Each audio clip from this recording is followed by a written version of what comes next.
ইন্টারপোলে red alert জারি করার মাধ্যমে হাজারো মায়ের সন্তানের হত্যাকারী শেখ হাসিনাকে ধরে বাংলাদেশের বিচার কার্যকর করতে হবে। গণ অভ্যুত্থানের চেতনার বিরুদ্ধে যারা কথা বলবে পিঠের চামড়া থাকবে না। এদেশের মানুষ আর আওয়ামী লীগের রাজনীতি করবে না।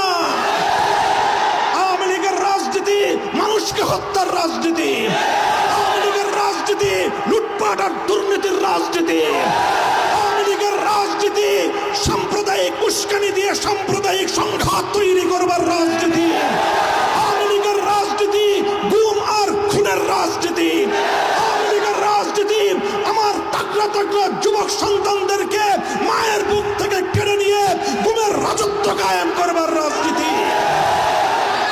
এই রাজনীতি আর বাংলাদেশের মানুষ, বাংলাদেশে আর এই রাজনীতি করা যাবে না।